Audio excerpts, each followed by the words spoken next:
You've seen people who traded cardio for weights. They're eating more carbs, have more energy, and completely transformed their bodies. So what happened in between? Was it weights, HIIT, metabolic magic? Did they become fat-burning machines? What is up, and welcome back to the gym. Haven't been here in a bit, but today we're gonna be taking a more hands-on approach to addressing one of my favorite fitness questions or controversies, depending how you look at it, and that is weightlifting versus HIIT.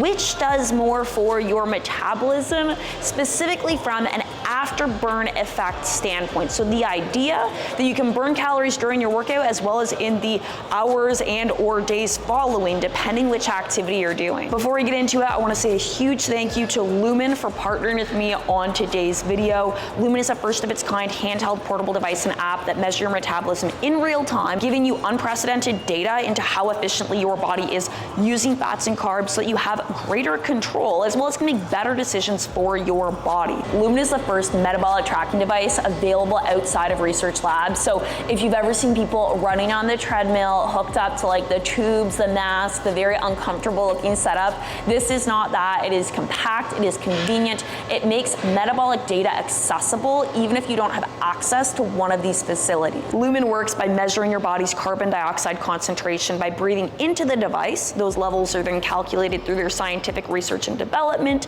and they indicate the type of fuel your body is using to produce energy, a mix of fat and or carbs. It's basically like having a nutritionist in your pocket, because based on the insights you get from Lumen, it can make suggestions for when and what to eat to improve your metabolic flexibility, keep your metabolism healthy, better fuel your workouts, just feel better in your body. So if you want to check out Lumen for yourself, I will put a link down below. They have done an amazing offer for our community where the first 100 people to get their Lumen will save $50 off their order. So if you want to get in on that, go now. A link will be down below. Otherwise, on with the video.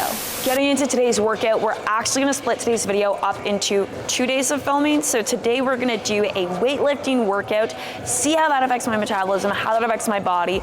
Day 1 of the experiment. Day 2, which will actually happen a couple days from now, we will do our HIIT workouts. We have enough recovery in between to get an accurate idea of how these workouts are actually affecting my metabolism and my body, and make sure we're getting good data, good information, so we can bring it all together and compare at the end. So for today's workout, even though I've been doing at-home dumbbell-only training, I will be training in a format that's familiar to me. We'll be doing full body training, compound exercises, about 30 minutes, just because we're swapping the dumbbells for a barbell. When I work out at home, it's still compound exercises. We're still doing our squat, our deadlift, variations of these, push, pull, some push-ups, things of that nature. So I've already done my pre-workout Lumen measurement. That means we can get right into it.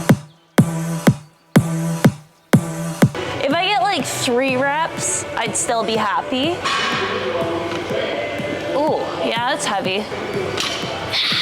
And maybe we got a little ambitious. Just wait. Nope. Okay, we're gonna take them off. We're gonna try again. So we're gonna give it another go. It's fine, I'm excited. We're gonna get going, what is this, like 90, 135? Try it out.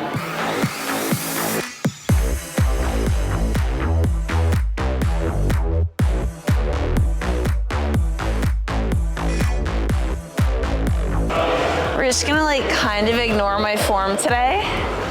It's not that it's terrible, it's just not great. And I know those pull-ups were not full-ups. I did not go all the way up.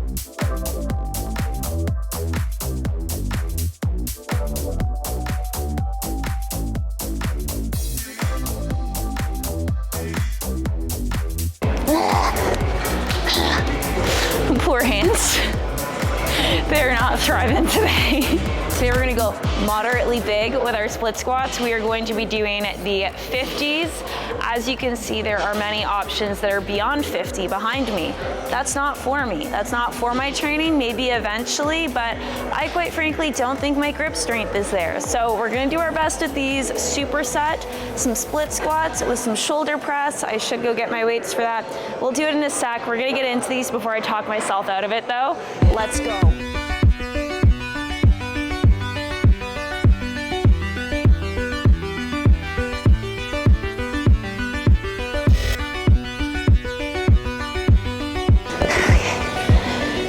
starting with 3 reps. I'm over it. We're not gonna argue about it.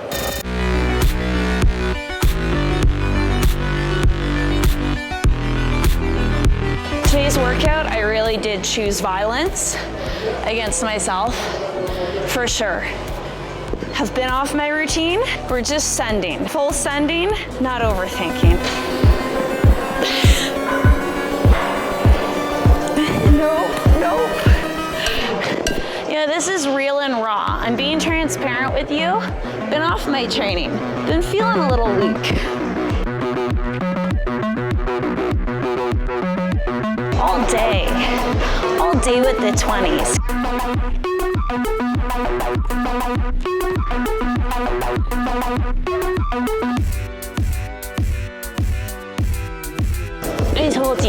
I told you already, 20s are easy for me.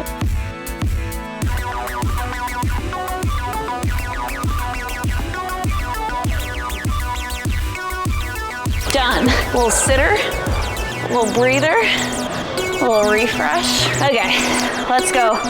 Other side.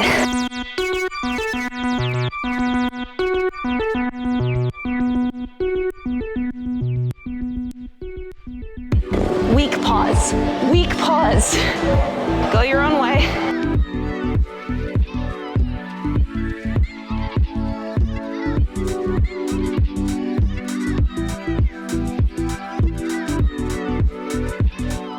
Those were ugly reps. Those were ugly. They're not what I recommend, but I pushed myself. All right, we are moving into the last superset of this workout. We are going to be using this hip thrust machine because quite frankly, I'm getting lazy, and we're going to superset that with a push-up of choice. Again, similar to the rest of this workout, it will be a surprise for me as much as it's a surprise for you. Might do a jumping push-up, might not, might do a decline, might switch it between sets. We're having fun.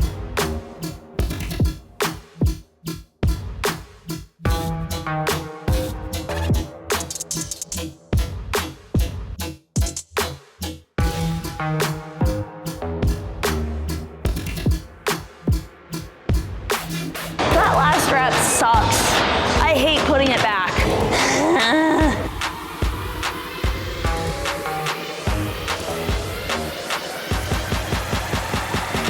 All right, so we just finished our workout. I don't know if you've been here. It was a little rough today. Like, I definitely say it was a medium intensity workout, but high difficulty, at least for me, which was a little embarrassing. Even recording this now, I'm like, do I want to put the really bad, very weak sets in? But then I realized that was many of the sets. I did feel very weak today because I have been off my strength training routine for like, honestly, the better part of the past few months. I've been running, not really been strength training, but you know, it's just, we're gonna build back up. So I'm gonna go ahead and do our post-workout metabolism measurement. So what I'm gonna do is I'm just gonna open up the app. I will put a screen share on screen. It says sit and relax. I don't have that mode. Okay. It's warming up.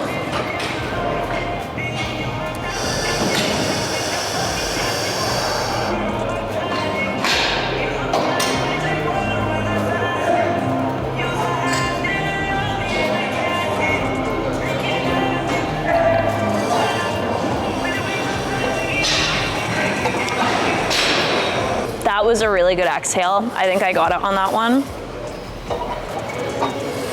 Okay. Nice. Your workout kept you in a fat burn. Wait for it. More fat burns coming. Your body's burning through leftover carbs from your workout. Once done, you'll burn more fat. Okay, lit. Get ready to eat more carbs. Also great. You're at a great level of fitness. Thank you. I didn't feel it today, but I do appreciate the little boost. What is up? Welcome to day 2 of our experiment. It is HIIT day, baby, which I'll be honest with you, I have some thoughts and feelings. I had a long run yesterday. I've been really going hard with my run training lately and like going hard for me, but my hip is definitely acting up right now. Last night I foam rolled, I active released, I relaxed, I did everything that I could, and it is still acting up. So we're really gonna take our time with our warm up, doing some mobility today. But before we get into that, we are gonna go ahead and do our pre-workout metabolic measurement. I would say we were good together. I would say we had fun, but our trains will never run forever. Something else is on your mind, like everything that's good in life always comes to an end. Warm up and mobility work are done. It's as good as it's gonna get. I'm still feeling a little bit of tension, like right here on the hip bone. It's the hardest area to stretch. I could probably go in there with like some trigger point, active release. We're not gonna do it today. I'm not gonna tell you to train past the pain, but we are gonna try to train around the pain a little creatively, a little in parallel with the pain today. That's way too high. It's way too high and everything's loose. So we're gonna bring that down a little bit. Now we have to tighten everything up. Make sure it's snug, so we are gonna be going hard. There we go. I was like righty-tighty as I was turning lefty-loosey. That doesn't work. So what we got planned for today's HIIT workout is we are gonna be doing 30 seconds on, 90 seconds off. So during that 30 seconds on, I'm gonna be cranking up multiple cranks of that resistance. I'm going to be going 75 to 90% effort, okay? By the end, it's gonna feel like a max effort. I'm gonna be dying, my legs are gonna be fried, my lungs are going to be jumping out of my body. So that's 30 seconds on. 90 seconds off is not actually physically off the bike, but I'm gonna take all that resistance off. I am going to keep my legs moving to get that lactic acid moving out, let my breathing recover, then we're gonna do it again, baby. So 30 seconds on, 90 seconds off, 20-minute total HIIT workout, 10 intervals. I'm gonna go ahead, put my earbuds in because I'm going to need them to make it through, but then I will check in with you.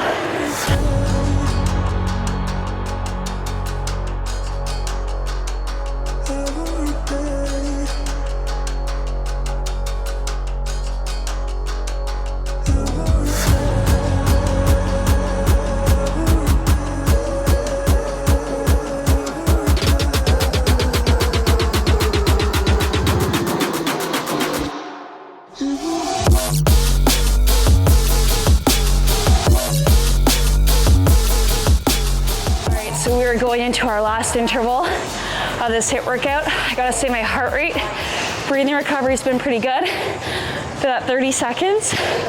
That's a different type of evil. Right now we're 5, 4, 3, 2, and 1.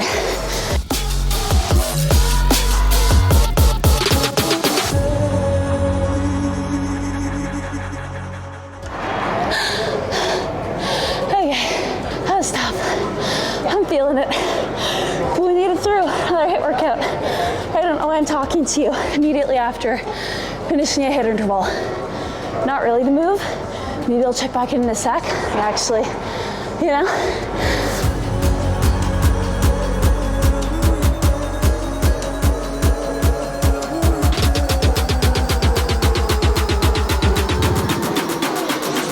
Now that I can talk again, we're ready to do our post-workout metabolic measurement with our lumens. So I'm gonna go ahead, start this thing up.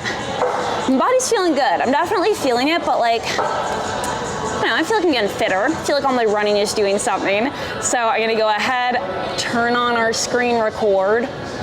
Forget this every time. Okay, screen recording so you can see what's actually going on. Let's measure.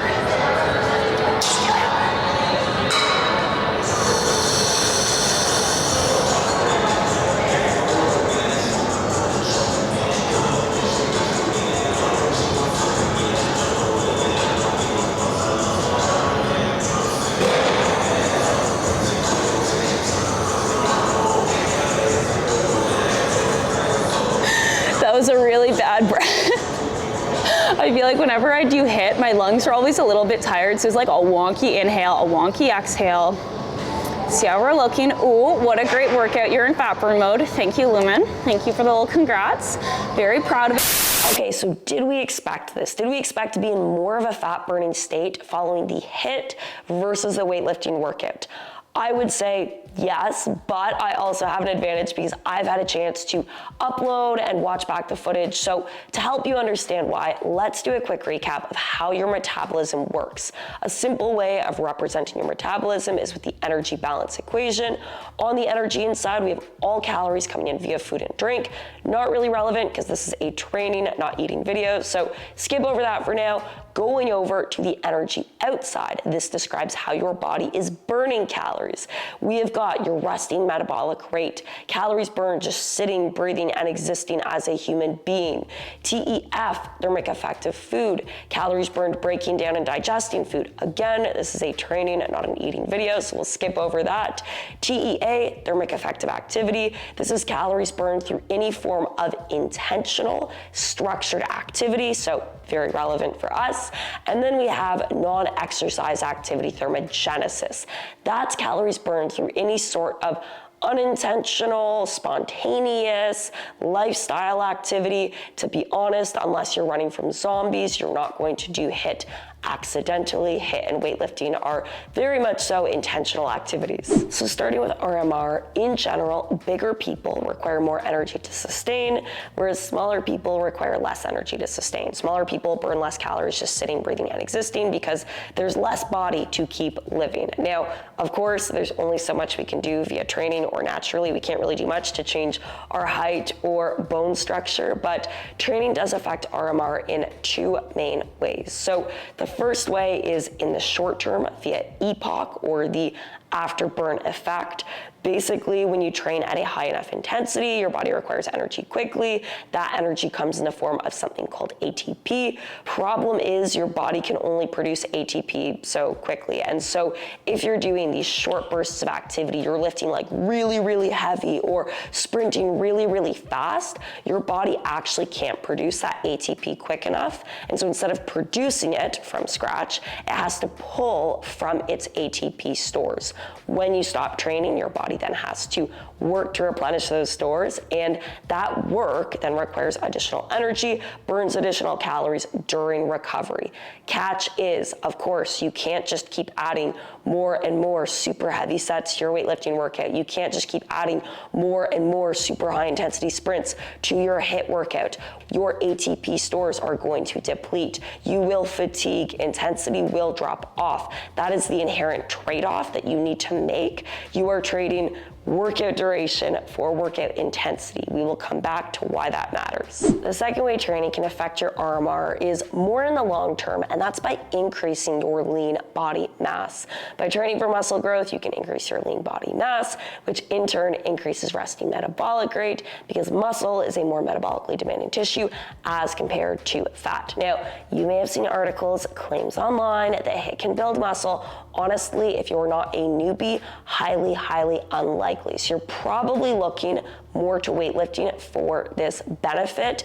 But even with that, I would say in the fitness industry, the metabolic benefit of building muscle is overstated. The reason I believe this is because A, muscle building is a painfully slow process, especially for women, and B, not everybody wants to have the maximum amount of muscle on their body. To put this into perspective, per day, muscle is going to burn 13 calories per kilogram per day, and for fat, it's going to burn 4.5 calories per kilogram per day. For most people to achieve that fit and toned looking physique, that's going to come down to losing some body fat, gaining some muscle mass.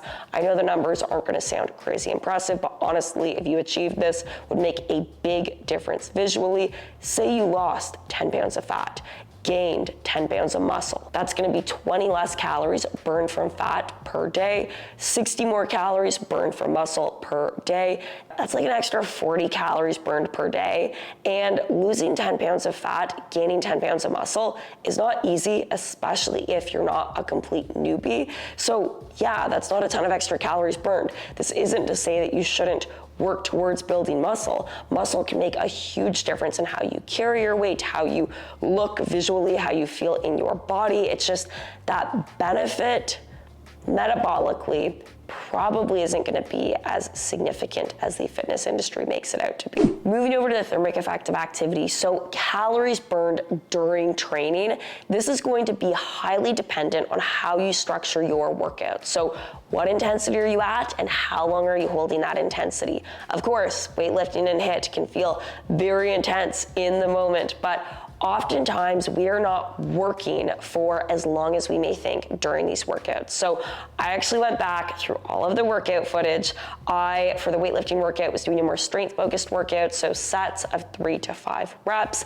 I timed the sets, and on average, they were about 15 seconds each, which, oh my gosh, was a surprise to me. It was humbling to me because they felt so much longer during, but running the math on that, 3 sets, 15 seconds each across 6 exercises, that's only 4.5 minutes of work. Doing the same thing for the HIIT workout, we were doing intervals of 30 seconds on, 90 seconds off. The intervals, we did 10 intervals, 30 seconds for a 20-minute HIIT workout. That is 5 minutes of work. So this goes back to what I said the catch is with high intensity training. You are making a trade-off between intensity and duration of the session spent working. What most people don't realize is that with moderate intensity cardio, like going for not like a sprint and not a super slow jog, but like going for a moderate paced run, you can easily burn more calories both during the session and overall as compared to weightlifting or HIIT, because you're just spending that much longer of a duration of even the same length session working. So I'm not surprised that HIIT got me into a more fat burning state than the weightlifting workout, even though I was working for a similar amount of time, like 4.5 minutes of work with the weightlifting workout, 5 minutes of work with the HIIT workout. The difference, I think, my theory, is what I was doing in between.